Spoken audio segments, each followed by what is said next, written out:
अच्छा, आपको नहीं समझ में आता तो आप चुप हो जाइए ना बंधु। जब आप खुद को ही सबसे समझदार समझते हैं तो सबसे मूर्ख और इनसेंसिटिव दिख रहे होते हैं। मतलब अच्छे खासे पढ़े लिखे दिखने वाले लोग लिख रहे हैं कि हमें लगता था हमारे पास ही महुआ मोइत्रा है, लेकिन हर देश के पास अपनी एक महुआ मोइत्रा है। इतनी ईमानदारी के बारे में सोचकर दिल बाग बाग हो जाता है। हम तो इस्तीफों का इंतजार ही करते रह जाएंगे लगता है। इनके बारे में होने वाले फैसले को कौन पर्सनली लेगा? कौन है वो सत्ता में बैठा नेता जिसे किसी के घर उजड़ने पर यह लगे कि मेरा घर उजड़ गया? कहाँ हैं ऐसे प्रतिनिधि जिन्हें जंगल लूटते हुए देखकर लगे कि मेरा आशियाना लूटा जा रहा है? कहाँ है सरकार में वो महिला प्रतिनिधि जिन्हें लगे कि किसी भी औरत के साथ हुई बदसलूकी उनके खुद के साथ हुई है और उनका खून खौल उठे?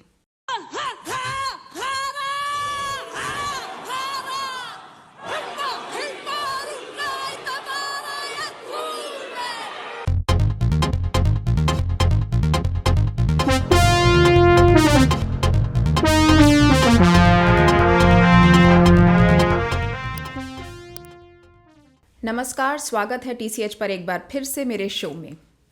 जब भी आप मेरी आवाज़ सुनेंगे उसमें मेरे पुरखों की गूंज सुनाई देगी। जब भी आप मेरी आंखों में देखेंगे आपको वो बच्चे दिखाई देंगे जो जीवित रह पाए। आने वाले 3 साल आप इतिहास का लिखा जाना देखेंगे बिना किसी कलम के। ये मेरी पंक्तियाँ नहीं, ये पंक्तियाँ हैं न्यूजीलैंड की सबसे कम उम्र की सांसद 21 साल की हाना राविती माइपी क्लार्क की, जब उसने संसद में अपना पहला भाषण दिया। गजब का भाषण था ये, अपने पूर्वजों से खुद को जोड़ता हुआ, गर्व करता हुआ। लेकिन माओरी आदिवासी समुदाय से जुड़ी हाना राविती का संसद में पहली बार उपस्थित होने का वीडियो, बल्कि उसका एक छोटा सा हिस्सा, एक क्लिप किसी और वजह से वायरल हो रहा है, उसके स्पीच की वजह से नहीं। ये क्लिप कुछ घंटे में ही 17.7 मिलियन से अधिक बार देखा जा चुका था। एक तरफ तो इस क्लिप की खूब तारीफ हो रही थी, लेकिन दूसरी तरफ राइट विंग में इसका पर्याप्त मजाक भी उड़ाया जा रहा था। पहले आप राविती का वह वायरल क्लिप देख लीजिए, फिर बताती हूँ राइट विंगर्स इसकी तुलना किससे कर रहे हैं और कैसे वो दुनिया की तमाम आदिवासी संस्कृतियों से ही अनजान नहीं हैं, बल्कि अपने ही देश के आदिवासियों के प्रति भी इनसेंसिटिव हैं, अनजान हैं। अपने ही देश की महिलाओं के प्रति वो कितने अपमानजनक हैं। आप देख लीजिए ये वीडियो और इस युवा माओरी सांसद का आत्मविश्वास और अपनी जड़ों के प्रति उसका गर्व देखिए।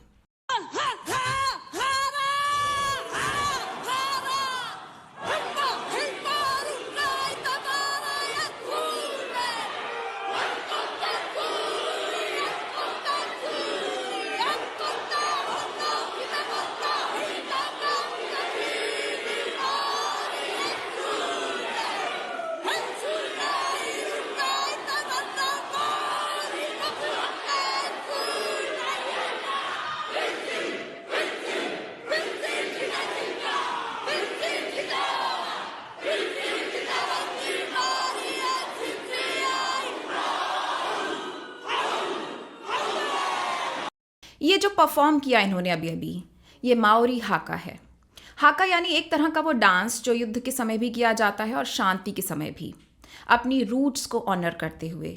युद्ध से पहले ये योद्धाओं को वो जो आप कहते हैं ना एड्रेनल रश देता है, शिराओं में रक्त प्रवाहित होने लगता है तेज़ गति से और एक पावर आ जाती है, क्योंकि इसे हमेशा सामूहिक रूप से किया जाता है। हालांकि नृत्य के लिए हाका एक माओरी शब्द है, लेकिन ये उस तरह का नृत्य नहीं है जैसा आप कल्पना कर सकते हैं कि ऐसा कोई डांस होता होगा। आमतौर पर इसमें जाप और क्रियाएं शामिल होती हैं, मोहर लगाना, हाथ हिलाना, चेहरे के हाव भाव और हाथों का कंपन वगैरह। परंपरागत रूप से हाका आने वाली जनजातियों का स्वागत करने का एक पारंपरिक तरीका था, लेकिन यह युद्ध में जाते समय योद्धाओं को उत्साहित करने का भी काम करता था। ये न केवल शारीरिक कौशल का प्रदर्शन था, बल्कि सांस्कृतिक गौरव, शक्ति और एकता का भी प्रतीक था।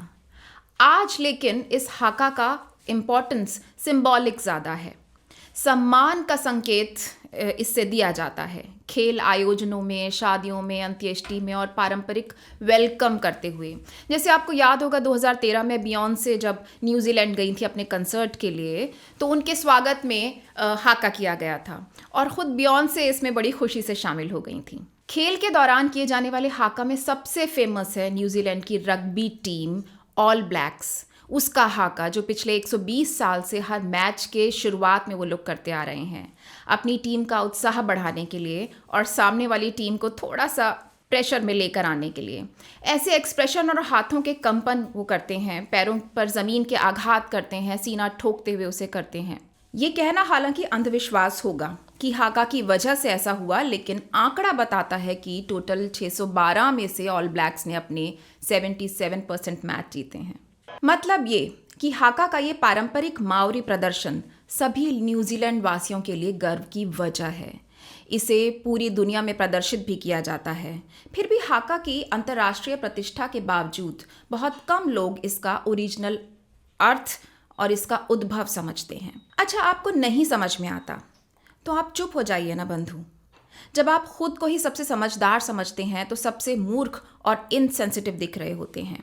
मतलब अच्छे खासे पढ़े लिखे दिखने वाले लोग लिख रहे हैं कि हमें लगता था हमारे पास ही महुआ मोइत्रा है, लेकिन हर देश के पास अपनी एक महुआ मोइत्रा है। असंवेदनशील होने की इंतहा देखिए कि जब नीचे आकर कोई कमेंट में बता भी रहा है कि ये आदिवासी माओरी परंपरा का हाका है, तो लोग लिख रहे हैं तब तो फिर इसे जंगल में जाके करना चाहिए, संसद में क्यों कर रही है। किसी को यह इनडिसिप्लिन लग रहा है संसद में। कमाल है यार, इन्हें दूसरों की संसद भी कंट्रोल करनी है। इनका बस नहीं चलता, वरना तो ये दुनिया की हर संसद में ले जाकर अपने स्पीकर बैठा दें जो बात बात पर सस्पेंड करते रहें सांसदों को। हाका तो छोड़ दीजिए, अभी राजस्थान चुनावों के बाद एक मंत्री राजस्थानी भाषा में ओथ ले रहे थे तो उन्हें रोका टोका जाने लगा कि ये गैर अनुशासनात्मक है। डाइवर्सिटी, डेमोक्रेसी और फ्रीडम ऑफ स्पीच, भारत में अब ये 3 शब्द समझने वाले लोग बहुत कम बचे हैं। न सिर्फ आदिवासी द्वेषी बल्कि तमाम टिप्पणियां और पोस्ट ऐसी आईं जो स्त्री द्वेषी या मिसोजिनिस्ट थीं। महुआ को बार बार टारगेट किया जाता रहा, महिलाओं को टारगेट किया जाता रहा। कोई लिख रहा है जब मैं पत्नी की बात नहीं सुनता तो वो ऐसे करती है, तमाम किस्म की बकवास। हाँ, है ऐसी ही महुआ फियर्स, इसलिए कि महुआ को भी अपनी बांग्ला जड़ों से प्रेम है, जैसे हाना राहिती ने दिखाया।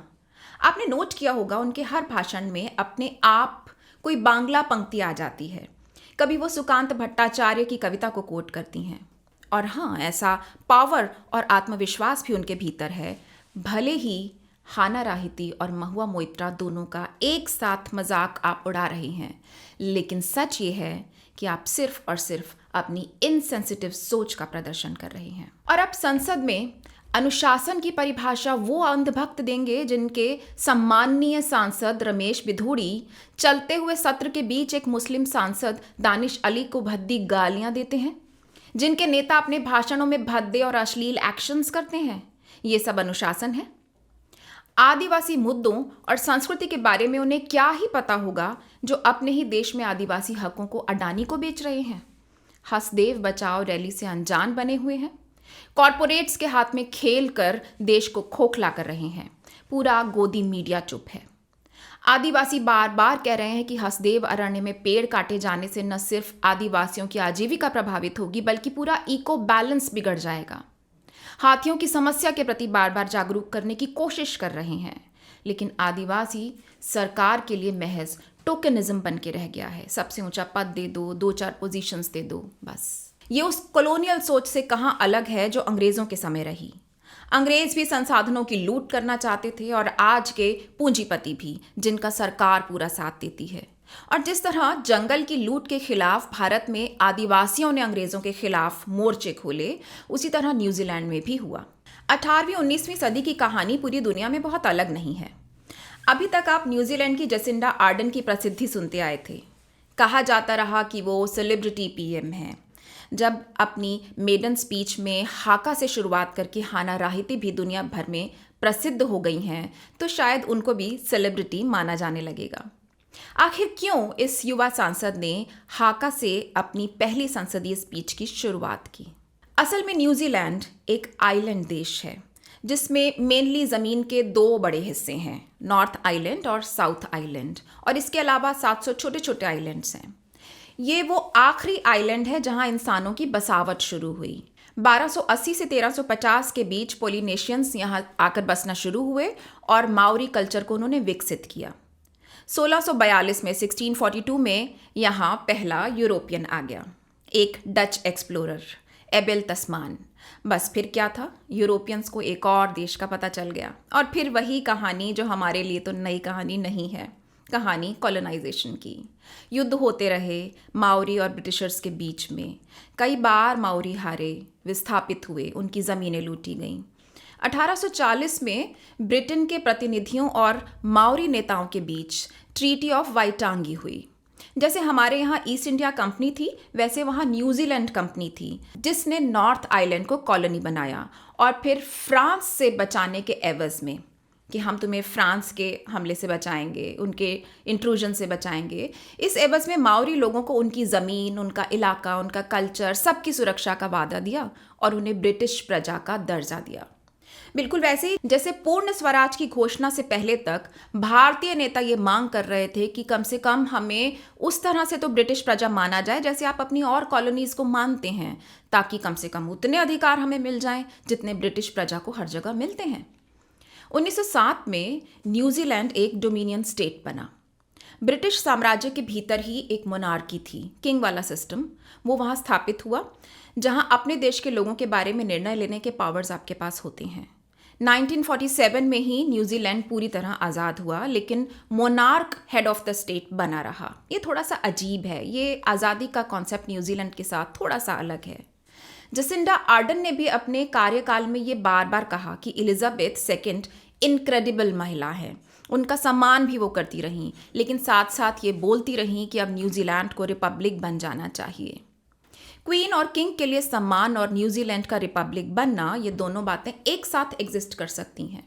कोविड-19 में जैसे जसिंडा ने देश को संभाला और 2019 में एक मॉस्क में हुए हमले के बाद उन्होंने जो संवेदनशील व्यवहार दिखाया, जिस तरह से सख्त गन रूल्स बनाए, उनके लिए उन्हें काफ़ी तारीफ मिली और कई बातों के लिए कड़ी आलोचनाएं भी होती रहीं। लेकिन महत्वपूर्ण ये था कि माओरी समुदाय ने उनका सम्मान किया था और बेहद कम उम्र में प्रधानमंत्री बनने के बाद उन्होंने अपने साथी और बच्चे के साथ समय बिताने के लिए ये कहते हुए रिज़ाइन किया कि ये ओहदा जो डिमांड करता है उसके साथ मैं न्याय नहीं कर पा रही हूँ। इतनी ईमानदारी के बारे में सोचकर दिल बाग बाग हो जाता है। हम तो इस्तीफ़ों का इंतज़ार ही करते रह जाएंगे लगता है। वापस मुद्दे पर आते हैं। अब हुआ ये कि न्यूजीलैंड एक छोटा सा देश है, उसकी मेजॉरिटी आबादी यूरोपियन डिसेंट से है और बाकी जो माइनॉरिटी समूह हैं उनमें सबसे बड़ा माइनॉरिटी समूह माओरी है। न्यूजीलैंड संसद में कुल 120 में से 7 सीटें माओरी के लिए आरक्षित हैं। इस माइनॉरिटी समूह की भाषा, ज़मीन और कल्चर को जाहिर है कि बिल्कुल फ़र्क किस्म के मेन स्ट्रीम कल्चर में बचाना बड़ा मुश्किल काम हो गया। सब ने वायरल क्लिप तो देखा होगा, लेकिन शायद ही वो भाषण पूरा सुना होगा जो राहिती ने हाका परफॉर्मेंस के बाद दिया था। अपने पुरखों को याद करते करते हाना राहिती बेहद भावुक हो जाती हैं, गला भर आता है उनका। A whole year later, we can say we have made it inside the house and we have arrived. We are here. We are sailing. We are navigating, just like our ancestors once did. In the biggest ocean in the world, Te Moana Nui a Kiwa. Even though some others aren't even jumping on the waka kotahi. राहिती की viral clip के बारे में भी कुछ लोगों ने ये लिखा कि उनका ओथ लेने का ये तरीका है। नहीं भाई, ये मेडन भाषण ही था। भाषण में उन्होंने संसद में ऊपर बैठे हुए दर्शक दीर्घा को देखकर, जहां उनके समुदाय के समर्थक बैठे हुए थे, युवा माओरी बैठे हुए थे, उनको संबोधित किया था और कहा था कि मैं शपथ लेती हूँ माओरी समुदाय के हितों की रक्षा की। I die for you, I live for you, कामेट कामेट काओरा काओरा। उस वायरल क्लिप में आप देखेंगे कि उनके साथ सुर मिलाकर कई आवाज़ें आ रही हैं पीछे और वो उन्हीं समर्थकों की हैं। उन्हीं के लिए जीने मरने का वादा किया राहिती ने। To our mokopuna, they can attack me, but I will not let them attack you. Our first words we spoke in this house was an oath to you. दुनिया के सभी आदिवासी मुद्दों में भाषा और ज़मीन का मुद्दा बेहद महत्वपूर्ण है। वो ज़मीन जो उनके पुरखों से छीन ली गई, जहाँ से उनकी पीढ़ियों को बेदखल कर दिया गया। सोचिए, जिस ज़मीन को माओरी लोगों ने आकर बसाया था, उन्हीं की भाषा को 1987 में जाकर न्यूजीलैंड की आधिकारिक भाषा बनाया जा सका। आज स्कूल्स में उसे पढ़ाने को प्रोत्साहित किया जाता है और हाका नृत्य भी सिखाया जाता है। लेकिन माओरी लोगों के लिए न्यूजीलैंड में सबसे ज़रूरी अभी भी मुद्दा ज़मीन का ही है। इसे समझना बहुत मुश्किल नहीं है। आदिवासी ज़मीन को गैर आदिवासी को नहीं बेचा जा सकता। हमारे यहाँ भी ऐसे रूल्स हैं। पूरा आदिवासी समुदाय इसके खिलाफ रहता है। 19th सेंचुरी में यूरोपीय भूमि सौदे के अन्यायों के प्रति वो लोग सचेत थे, माओरी पूरा समुदाय। और वैसे ही वो आज भी सचेत है। सरकार द्वारा शुरू किए गए भूमि कानून में जो बदलाव हो रहे हैं वो किस तरह के होंगे, उनके लिए किस तरह का असर लेकर आएंगे, इसके प्रति भी वो सशंकित हैं। पहले माओरी भूमि के रूप में परिभाषित भूमि को उसके मालिकों द्वारा विशेष अदालत की मंजूरी मिलने के बाद ही बेचा जा सकता था। लेकिन रूल्स बदले और बाद में कानून ने माओरी के लिए अपनी पैतृक भूमि को, अपनी पैटर्नल लैंड को बेचना आसान बना दिया। हालांकि माओरी मानते हैं कि ज़मीन एक पीढ़ी से अगली पीढ़ी को स्थानांतरित की जाती है और इसके लिए काफ़ी दृढ़ भी हैं। लेकिन जब कोई फैसला आपका घर उजाड़ने लगे तो एक प्रतिनिधि उसे पर्सनली तो लेना चाहिए। राहिती को संसद में आने से पहले सलाह मिली थी कि पार्लियामेंट जाओ तो कुछ भी पर्सनली मत लेने लगना। लेकिन वो कहती हैं कि अगर हर फैसला मेरे बारे में होगा, यानी मेरे समुदाय के बारे में हो रहा होगा, तो मैं मजबूर हूँ, मैं उसे पर्सनली ही लूँगी। Headed into Parliament to not take anything personally or it will eat you up. Well, Mr. Speaker, I can't help but take everything personally that has been said in this chamber. In only a couple of weeks, in only 14 days, this government has attacked my whole world from every corner. Health, taiao, wai, whenua, natural resources, Māori wards, reo, tamariki, and the rights of me and you to be in this country under Te Tiriti.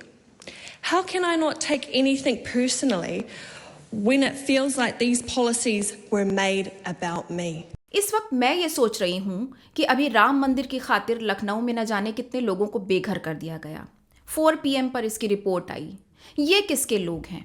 इनके बारे में होने वाले फैसले को कौन personally लेगा? कौन है वो सत्ता में बैठा नेता जिसे किसी के घर उजड़ने पर यह लगे कि मेरा घर उजड़ गया? कहाँ हैं ऐसे प्रतिनिधि जिन्हें जंगल लूटते हुए देखकर लगे कि मेरा आशियाना लूटा जा रहा है? कहाँ है सरकार में वो महिला प्रतिनिधि जिन्हें लगे कि किसी भी औरत के साथ हुई बदसलूकी उनके खुद के साथ हुई है और उनका खून खौल उठे? आज़ादी की हमारी स्थिति न्यूजीलैंड जैसी नहीं है, बेहद स्पष्ट है। कोई मोनार्की नहीं है। आज़ादी की एक स्पष्ट तिथि है, लेकिन प्रतिनिधित्व का, रिप्रेजेंटेशन का सवाल हमारे यहाँ बेहद उलझा हुआ है। अपनी आज़ादी और अपने अधिकारों पर हमें इसलिए बार बार सोचने की ज़रूरत है। जिसे हम संस्कृति कहते हैं वो समावेशी क्यों नहीं है, इंक्लूसिव क्यों नहीं है, हमें ये बार बार सोचने की ज़रूरत है। भारत से ज़्यादा डाइवर्सिटी वाला देश दुनिया में और कोई नहीं है। आज के लिए बस इतना ही। देखते रहिए TCH पर हमारा हर शो। हमारे साथ जुड़िए, सब्सक्राइब कीजिए, मेंबर बनिए और अपने कमेंट्स में बताइए कि कैसे लगे हमारे शो।